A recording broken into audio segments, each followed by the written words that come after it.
I want to welcome Coop and Mike to the show. Coop, how you doing today? Pumped for the race? Very good. Very good. Very good. You know, it was also funny, AP's in chat, man. And he's like, I can't find these races, man. Where's it at? Where's it at? Well, it was after slot, man. You know? I was like, geez. Oh, man, some donkey novice moves on the part of Big T and AP yesterday. But, hey, I'll save the day with my knowledge. Mike, how you doing today, bud? I'm doing pretty good. I mean, yeah, like Coop said, that was kind of funny yesterday. He was looking for the slate, and it just wasn't there. Oh yeah, post lock looking for the slate. It's gonna be hard. Those slates are gonna be hard to find after they lock. I'll tell you that much. Yeah, the look on Matty Ice's face yesterday when Tony started calling these things the trucks, it was priceless, absolutely priceless. But we'll move on. We're going to kind of go by starting position. It's kind of unique in terms of the starting position on this race. Coop, can you kind of explain how they did this draw and how these people landed in the starting spots that they landed in?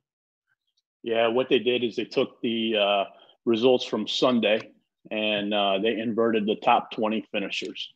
So Kevin Harvick, who won, will be starting 20th. Ryan Preece, who finished 20th, will be on the pole. Drivers 21 through 39 are basically starting based off of their finishing position from the Sunday race. Cool. And then, Mike, how does that affect strategy for today's race with this unique starting positions? Well, I think Coop, correct me if I'm wrong, but I think it makes it kind of interesting. Obviously, we had a couple guys that wreck out, so they're starting in the back, which we'll obviously get to when we get there. But someone like the guys we saw that dominated and did pretty well on Sunday are kind of like in the middle of the pack this week. So I think it's going to make for interesting for GPPs, and cash games should be pretty similar, maybe a 1 or 2 off for today. I think what really makes it interesting is DK did an exceptional job with the pricing. Yeah. Typically Buescher and Stenhouse will be starting near the rear or in the mid to low 7Ks, sometimes even in the high 6Ks. But they adjusted the price on them. Byron pretty much stayed about the same. Jimmy Johnson went up about, 600-700 more than what he typically does. So by them making that adjustment, it helps out a lot. Versus them being, easy to play. You got to think a little bit more about it now. Yeah, and then another thing. And they gave Chris Buescher that boost. Yeah, so usually you play NASCAR, you have 3 to 4 cheap guys that are pretty playable, guys under 6K, guys that you can, put in. Just not there this week. The value is not there. They did a great job with the pricing. They bumped up the guys that are starting towards the rear. They're just on top of the pricing. So it's going to make it very, very interesting. It's going to be way more difficult to build teams than usual. I mean, without those cheap guys, it's going to be hard to get up to the Kyle Busches and the Kevin Harvicks of this race. It's a totally different slate than what we saw on Sunday. On Sunday, you had so many drivers that were playable in the value section. Like you were saying, today it's slim pickings. Yeah, so we'll get started at the top, and there's a lot of guys right out of the bat. I think we're gonna go ahead and cross off the list of even being semi-playable. I mean, at the top you have Ryan Preece starting in the pole position. Vegas odds are 400-1 to win the race, so that's never good when the starting guy is 400-1. 400 that equates to a lot of negative points right out of the gate. I'm assuming you can probably say the same for Ty Dillon. I mean, the way I see it, those guys are completely unplayable. Coop, would you agree with that? Oh, 100%. The best option for this is it's going to be good for their sponsors because they'll get more TV time than what they typically do. But in my mind, they are not playable in DFS. Man, the hope here is novice players see these guys starting at the top, and they're cheap. Mm-hmm. Maybe they plug them in. I mean, people are getting sharper overall in DFS. So 5 years ago, I'd say there's probably a huge edge here. But nowadays people are on top of their stuff, which kind of limits the edge a little bit. They're still going to be owned in the 5 to 10% range. You know, so to me, that's just, you know, help paying for, other issues. So the other thing that's going against them too is when they did the pit stall selections, they kept that by how you finished. So they got to pick the 19th and the 20th best pit stalls. So when they come down that pit road the first time, it's going to hurt them, and it's going to hurt them the entire race. So they don't have great pit stall selection. Yeah, so I guess the first guy we see in terms of starting position that's probably playable is Joey Logano, starting third. 12-1 to win the race. He's $9,400 on DK. Mike, what do you make of Logano here? So between, I'm gonna bring Clint Bowyer, who starts fourth, into this as well. Yep. Now the two guys I'm looking at who have the chance to start this race off early and get the lead is Joey Logano and Clint Bowyer.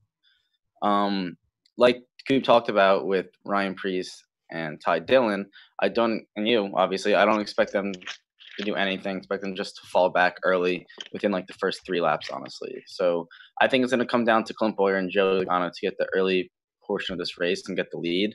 I don't expect either of them to dominate for like a tremendous amount of time. Once the competition caution comes, I think some of the other guys in the back will already have moved up. But of the two, I think I'm going to lean with Clint Bowyer as the better chance to dominate the early portion of this race. I think he's got a chance to stay top 10, top 12 at the worst, but I also think he's got a chance to dominate 40 to 50 laps in this race. What do you think about that one, Coop? I agree. Clint Bowyer is definitely playable. His price is very juicy. He does have the better shot starting behind Preece, so he could get there a little bit quicker. But I like Joey. Joey can get out front, and we saw what Clean Air did with Kozlowski on Sunday. And I think that if Joey gets out front, he's going to be very hard to pass because he's a very aggressive driver. And his whole mindset has changed because, you know, on Sunday he started 9th, whereas, you know, he's starting 3rd now, and he knows he needs to get up front very quickly so he can get that clean air and just sail away. The one advantage go ahead. No, go ahead. I was just going to say the competition's a lot lighter in the front this race opposed to Sunday's race. To a certain degree, yes. Yeah. I think there's some solid drivers behind them that are going to be difficult to pass. But I think, you know, Preece and Dillon are going to be much easier to pass. But I think the big advantage that Logano has over Bowyer is his pit team. And Logano has one of the top 2 or 3, if not the best pit team out there. And I think that's going to be a big advantage to keeping him up there longer than, say, a Bowyer. Then the last guy here in this top 5 is Ryan Blaney, 25-1 to win the race, 8,300 on DraftKings. Any interest in him? You know, I played Blaney a lot on Sunday, and he burned me. He was very disappointing. His car was slow from the onset.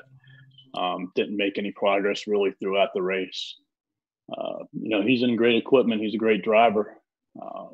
We'll have to wait and see. I did not end up playing him. I do think he is viable. Again, he is quite cheap too. He's around 8.3, I believe. Yep. So he is viable. But I don't think you can play Logano, Bowyer, and Blaney in your player pool because you're just taking too much ownership from yourself. I think you have to play 1, 2 at the most. Yep. And I'm going to stick with Logano. Yep. I like that call. Any different take there, Mike? No, I pretty much agree with the ownership aspect of it. See, the only reason I was leaning Bowyer is because of the price, like Coop just talked about. I just think that Bowyer is just so much cheaper than Logano. I wasn't on Blaney on Sunday. I don't think I'm going to go back to him today. Even now, he's starting 2 spots forward from where he was starting on Sunday. So pretty much, I'm only looking at them for GPPs. Okay. All right. We'll go to the next 5. We have Ryan Newman starting 6th. Looked pretty good on Sunday. I think he ran into an issue that set him to the back of the field, and then He was up in the top 10 at one point. And then we have Matt MDB. We have Kozlowski, Eric Almirola, and then Austin Dillon. I think we are not going to be playing a lot of these guys, but Mike, give me the rundown of these guys. Let me know what stands out here. So basically, Ryan Newman, like you said, he was running pretty well on Sunday. He's a guy that I might consider for GPP just because of his price range. DiBenedetto and Almirola and Austin Dillon, I will not be touching. And then Brad Kozlowski has a chance to make it into my GPP for me. I'm running 3 lines again this week or today, and I don't know if he'll make it in there. He's got the best chance out of them just because of his track history here. He burned a couple people on Sunday by just falling back late, had a bad late race adjustment that kind of fucked him, and he ended up dropping about 3 spots in the final couple laps. Other than that, though, I don't think I'm touching too many guys right there. Coop, what's your take? I have no interest in any of them. They start too high. More than likely, they're going to drop positions, making them a negative place differential. And their upside is basically off of place differential, and the place differential is only going to be 1 or 2 points. I don't see any of them leading laps. What about Kozlowski? Obviously the biggest name here. Disappointing, I'd say, for the most part on Sunday. If he wasn't out in front, he was continue to get passed. 9-1 to win the race. Not much interest though. Nope. Great analysis there, Hoop. When he fell behind, when he didn't have the clean air, he didn't pass anybody. He was being passed by drivers. I see it as a similar situation as what Logano was in on Sunday, where he's going to struggle because, for whatever reason, if Penske cars are not out front in the lead this year, they're struggling for speed. Cool. All right, so we'll move on to the next tier. There's going to be some tiers when we get a little lower that are much more interesting, like the late teens, early 20s. We have a lot of options. The next tier, a lot drivers 11 through 15 in terms of starting position. We have Kenseth, Nemechek, who looks solid on Sunday, but much different position this week. Eric Jones, Tyler Reddick, another guy who kind of not necessarily surprised, but had a really good showing and has looked good this season. And then Truex starting 15th. He's 8-1 to win the race, 11.1K. Toss it to you, Coop. What's your take on these drivers here? Kenseth, I feel, is like similar to the drivers before that we just mentioned.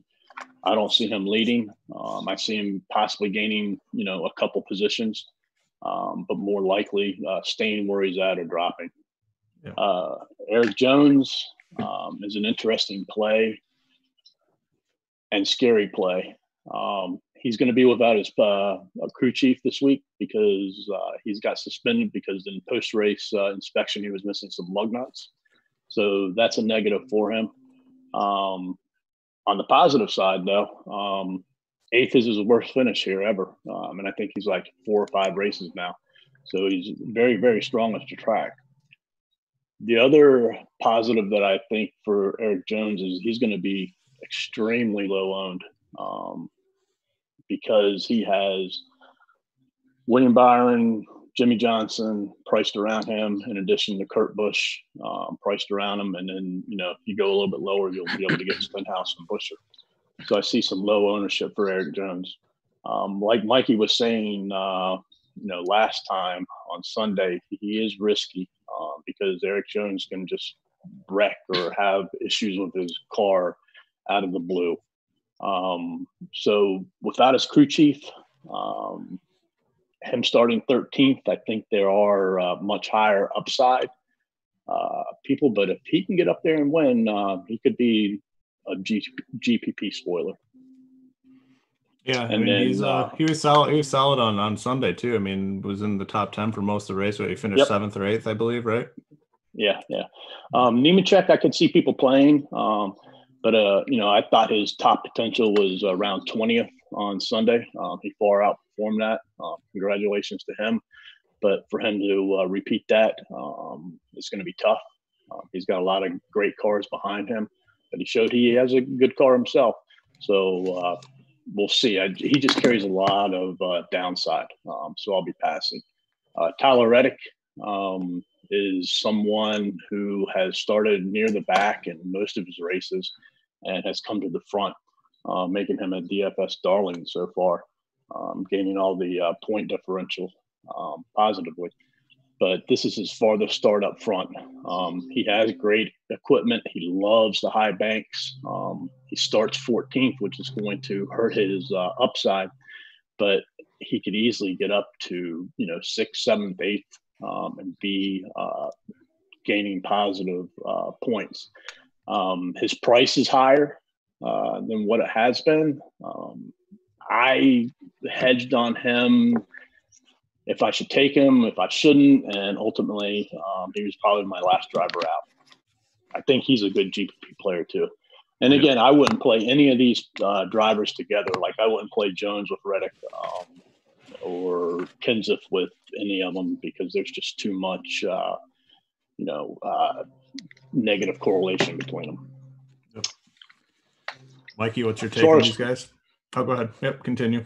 I was going to say, I think Truex is better to fit into the next pool of drivers, so I'll wait for him. Yeah, that works. So Coop pretty much nailed it. I mean, Eric Jones, he starts 13th, a little bit of a boost. I think if you're playing him, you're hoping he gets up and leads some laps, which he has done here before. I don't know how much I'll have of him, but he's good for GPPs. Also in this spot, John Hunter Nemechek. He had decent speed, but he didn't have top 10 speed, and he just happened to finish there. We had him, so he did well on Sunday. I don't think I'll be touching him or Kenseth this week.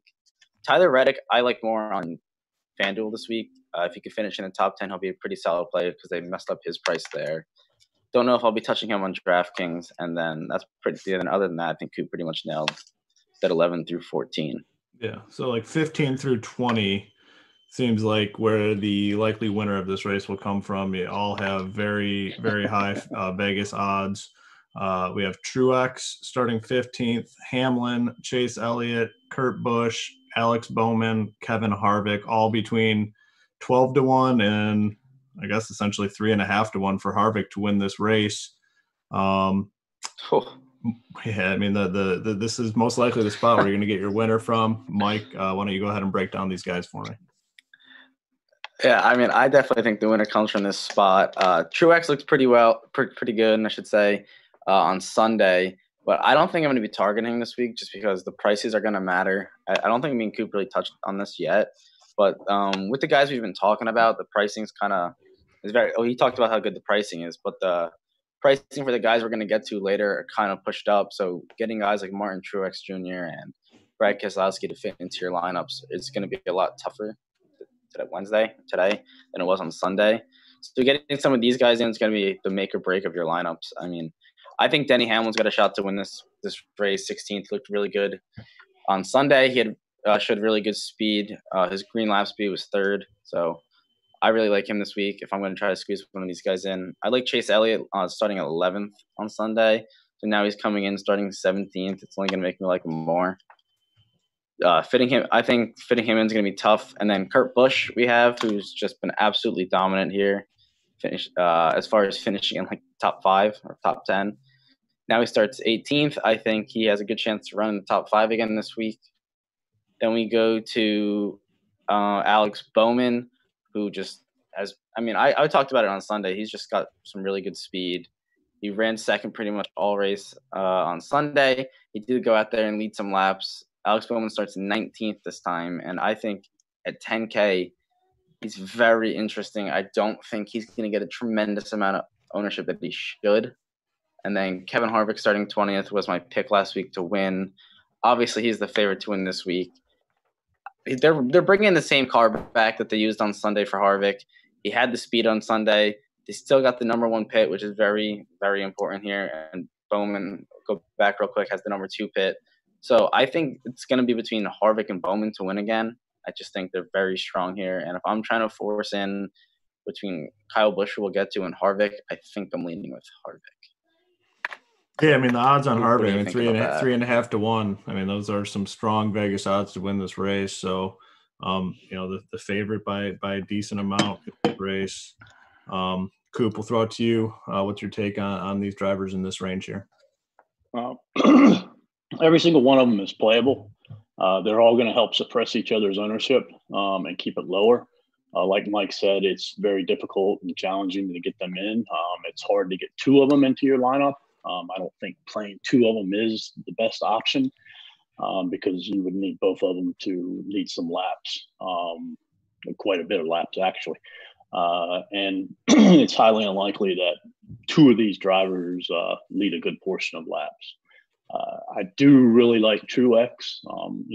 We were told by a person in chat on Sunday that he was going to lay back at the beginning of the race and then come on, and he did. He did exactly what he did. Yeah. And, he's very good at this track, and he's going to be strong. Then I look at Denny Hamlin and Chase Elliott, 16th and 17th. I am going to go with Chase Elliott strictly because Hendrick Motorsports has a bunch of speed. Plus, he's a little bit cheaper. Denny Hamlin, I believe, will once again be the lowest owned of these drivers, making him a big GPP play. But he was similar to Brady Kozlowski, where when he got around, he really didn't pass a lot of cars. His pit team helped him out a lot. So I don't know if the speed is there. And then you have Bowman and Harvick. Both of them ran near perfect races, and it's going to be tough for them to do that again. The one thing that we don't know about either one of them, they spent the majority of the race up front. We don't know how their car is going to perform in the back when they don't have the clean air. And people, think that they had a great car, they're going to run to the front. Well, not having the clean air can do a lot of things and change things around. So you got to take stands, and I'm not going to have either one of them. So I'm going to go with Truex. Ooh, going for the stand. Bold move. Hey, real quick though, you talk about the clean air, and I know there's a lot of new people to the sport because nothing else is really going on. Can you just explain the effect that might have on the car? When the air comes off of the car, it just hits you in different ways and patterns. And when you're in the front, you have no air coming at you, so to say. Whereas all the cars behind, they're in the dirty air, and it makes it more challenging. So, the three that I'm going to go with in here is Truex, Chase Elliott, and then I didn't hit on Kurt Busch. Like Mike said, Kurt Busch is a very, very good driver here, and I think I'm going to go with Kurt Busch over Eric Jones. Because one, he's cheaper, and two, he gets a little bit more, upside starting 5 positions back. So, I look at this like, a showdown, and in the NBA, if teams are playing back-to-back nights, you're not going to play the same players, even if the same teams are playing. In golf, we'll take the Outlaw Tour, for example, from yesterday. If you're playing that showdown again today, you're not going to be playing the same players. I just think that everything was so perfect for Harvick and Bowman. It's going to be tougher for them. All these drivers know how fast they are, and they're going to make it very, very hard for them to pass. Yeah, and the interesting thing from a game theory perspective is these names in this range are the guys we typically see as the highest owned guys on a given slate. They're always up there in ownership. The difference today is that's not going to be the case. It's just so hard to get these guys in. They're all in similar positions. They're going to share ownership. We don't have the cheap, punt value plays that we're used to on a given slate. So like if you got, like you said, you have to take stands. You can't play all these guys. You just got to pick your guys and roll with them here. You're going to be forced to because you're not going to be able to play many of them. It's hard. We have some guys that we're going to still get to that are just almost virtual locks. Like the ownership on these guys down here that are starting way back. You're talking just massive ownership, and basically you have to play 2, 3 definitely 3. The way I'm looking at it, you have to play 3 of these guys. The position guys that we're going to talk about later. So the ownership here is going to be low. You got to take stands. You can't play all these guys. That's just one thing to remember when you're building your teams. I was trying to explain that to AP the other day, using basketball because he's more familiar with basketball. Yeah. If you have, ABC, LeBron, Kawhi, Luka, and Trae Young on the same slate, they're all going to be the most expensive players. You're not going to play all 5 of them, because you're just going to eat away the ownership that you have. In NASCAR, you have to get, the ownership edge, and you just have to pick the ones that you feel, are going to succeed. All right, we'll move into the next tier. So basically drivers 21 through, we'll go 21 through 26. We got Wallace Jr., we got Cole Custer, we got Mike McDowell, Christopher Bell, Daniel Suarez. The way I see it is these guys aren't comfortable plays, but they're guys that you're probably going to have to consider when making your lineups. I mean, I'll give it to the experts. I'm no expert at NASCAR, so I'm going to send it to you guys. Mikey, what do you think? Do you agree with that? Do you disagree? I'm not touching Bubba. I'm not touching McDowell. I'm not touching Suarez. But I think Custer and Bell are going to be very much in play because of their salary. I think another guy I wanted to mention, Kyle Busch too. We're going to throw Kyle Busch in there because after that it gets a little. Well, yeah, I was gonna get to him. Yeah. Well, I'm saying I'm gonna throw them in there because I like Custer and Bell because of their salary. They're in the 6K range, 6'6" and 6'8", and then obviously Kyle Busch starting 26 is in play. He's the highest priced guy on the slate. But I wanted to talk about because obviously, he's a plug and play. Coop will have more on him, but Coop led Custer on Sunday. I really like Custer this week. I like him more than Bell just because I think Bell's going to get more ownership. He starts 22nd. I think he's got potential for top 16, top 15. And at 6,600, just like you said just before, we're going to need guys that help us fit in some of these higher priced drivers that we're going to need that are mortal locks almost on a slate like this. Custer gets to use, I believe it's Harvick's stuff for his speed. So he gets to use his data. That's going to be a big help for Custer in their team. They want him in this car. I think he comes out strong this week. And then Bell starts 24, so he's got some nice place differential. I think top 20 he was top 20 on Sunday before he had a tire issue.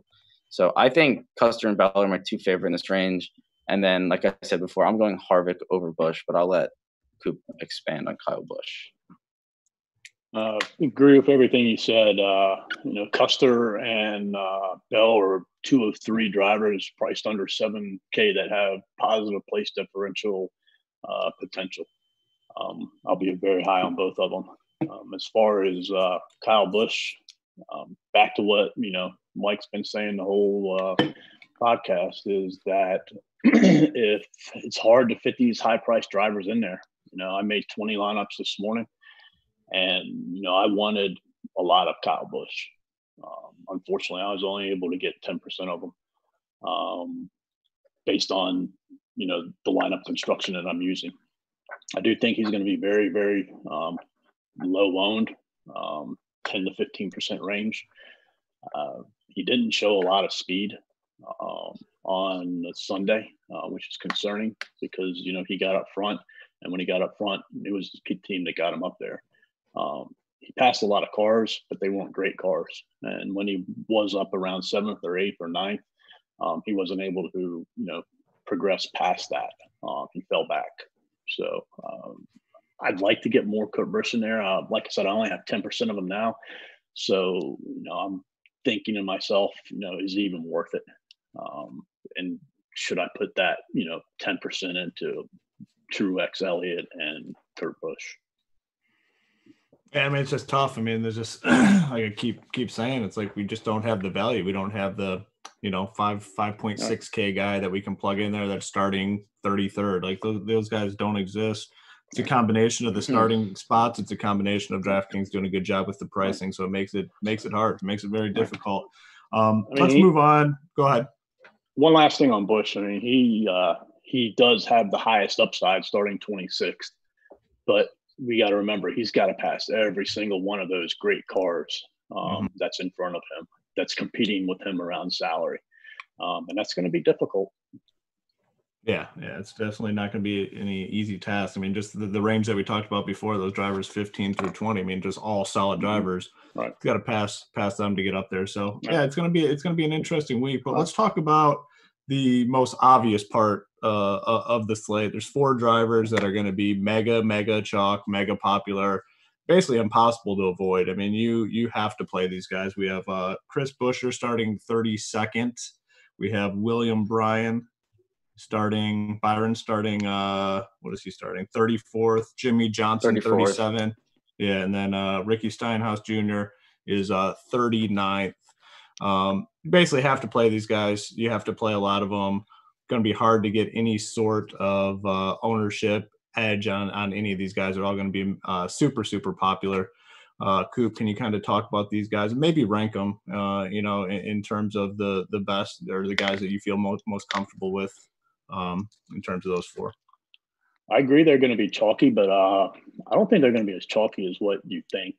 Really? We always see in NASCAR, like when we get to these Daytona races in Talladega, you always want to play the drivers starting the back, and you're like, they're going to be, all 50, 60, 70% owned. Well, they end up being 30 to 50% owned. So I do believe you can get an edge there. Okay. I will be over 50% on every one of them. I think you got to have at least 2 of them in every lineup that you construct. 3 most likely, and you can go with 4. Are all 4 of them going to pan out? No. 1 or 2 of them will probably just be mediocre, while the other 2 do exceptionally well. But the thing is, even if those 2 are only mediocre, they have a great chance to outscore drivers like Eric Almirola, Matt Kenseth, Ryan Newman, Tyler Reddick, drivers like that. So that's why I want to be so high on my ownership with them. I want to be in the 50% at the minimum, up to 70% at most. As far as ranking them, I think you either got to start with Byron or Jimmy Johnson. Because, like I said earlier, Hendrick Motorsports has been very fast, and they are the 2 drivers that of the 4 that could get into the top 10.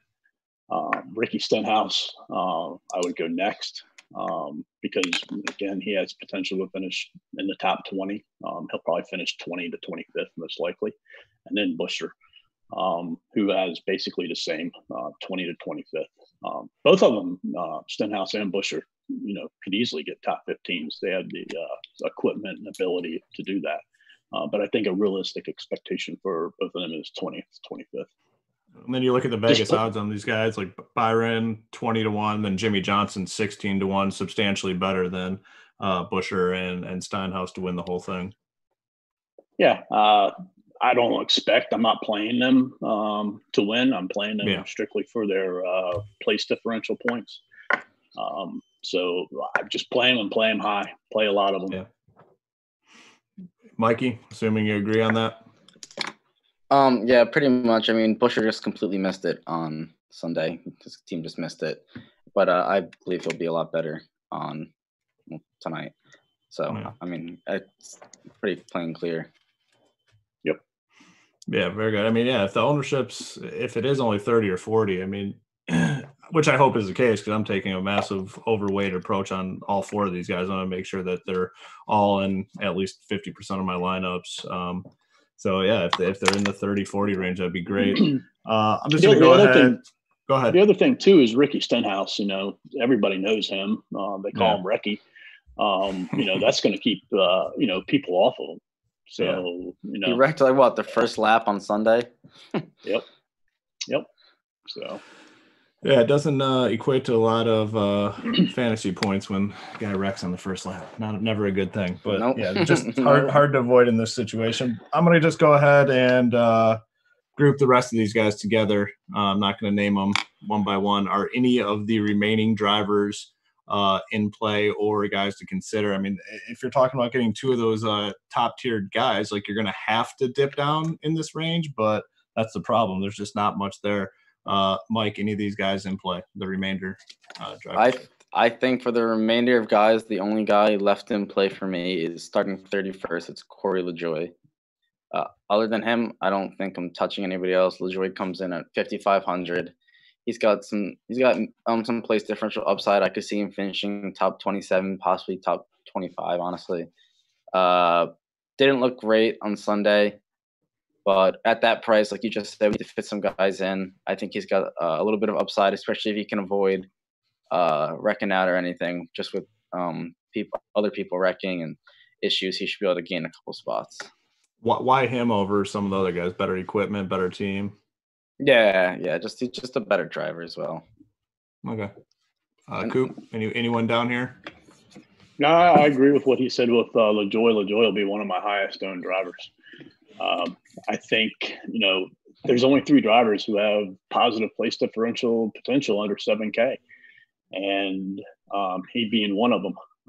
I do agree, 23rd, 24th, 25th. But, even if he gets there, again, he has so much more potential to outscore, again, Amarola, Kenseth, Newman, Reddick, drivers like that, even if they, finish, 14th, 15th, only a couple places back.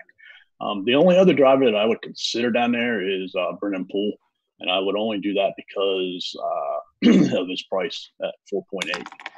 It's going to allow you to get a little bit more people in there, top quality drivers, place differential drivers that you're looking for. I think 27th is probably his top potential.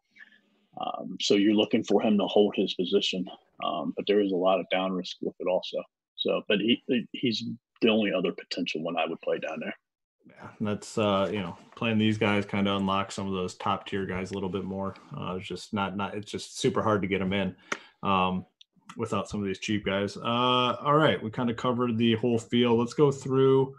You guys give me the most likely dominator, your favorite value under 7K, and then your winner of the race. So, Mikey, who do you think is the most likely dominator? Most likely dominator to dominate like the majority of the laps. Yeah, to lead the most laps, let's say. Oh geez. Well,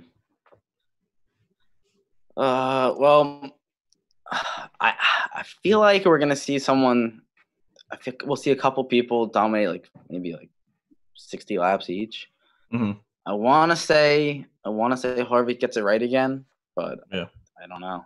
This is just a tough question. I would say Bowyer leads early, and I think Harvick or Bowman just come back at the end once they get up. That works. And your favorite value, guys, 7K or below. I mean, I think we all agree there's probably only like 3 guys to consider for this question, but who do you feel most comfortable with under 7K? I think my favorite value outside of Corey LaJoie is probably Cole Custer at 6'6", starting 22nd. Very good. And then who do you think wins the race here? I gotta go 2-0. So I'm gonna say winner of this race right now for me. Oh God. I want to say Harvick again, but that's just kind of easy. So I think I'm gonna go with Denny Hamlin. I think pulls this one off. So I'm gonna go with Denny Hamlin here. Awesome. All right, Coop. Who do you think leads the most laps here? Joey Logano. He's going to be out front. He's going to be tough to pass. And, my whole strategy is around Joey Logano. I'm going to have 100% Joey Logano. I know on Sunday I said, I wouldn't play someone here 100% because of, different factors. The race being at night, the cars are going to drive better. We're going to see less cautions, which I think is a good thing for Joey Logano to get out front and stay there. And I think he has the highest potential to score like what we saw Kevin Harvick on Sunday. This whole, DFS piece has really changed the strategy. And, you're going to have so many chalky drivers. I went with an extremely tight driver pool this week. I only have 12 drivers in my entire pool. All of them are high upside. And part of my thought process is to avoid, the Ty Dillon, Ryan Preece, the people that are going to have 5 to 10 to 12, 14% ownership. And all that ownership will add up. and give me the edge, hopefully by being, hopefully half time to 2 to 3 to 4 times the field ownership on some of these drivers. I think Logano is only going to be 20-25% owned. By going 100%, that'll give me anywhere from 4 to 5 times the field on him. And I just feel really good about Joey Logano. The other thing making me want to go with this strategy is, Big T asked me the other night, is it going to be chopped up as far as the winners go? And I said, no. I think on Sunday we see a unique winner. This race right here, I'm probably going to tell you, you're going to see it chopped up 20 ways, 30 ways, up to 100 ways. So, that's changed my strategy also, because when it gets chopped up, it takes the potential payout for you down tremendously. So that's why I'm sticking to a tight pool and trying to be overweight on, the 12 drivers who I feel have the most upside. And then the other piece also dropping and getting rid of Bowman and Harvick, who should have, some solid ownership too. Very good. Favorite value under 7K? Cole Custer. Agree with everything Mikey said about him. Yeah. And then who do you think wins it? Obviously, I wouldn't go 100% on a driver without thinking he would win it. So Joey Logano. Rhetorical question there to end it. Yeah, absolutely. Coop, let me ask you a question, Coop. So you said you liked Logano because of the night race aspect. Now, correct me if I'm wrong, but I believe if it rains out tonight, don't they race during the day on tomorrow or Friday?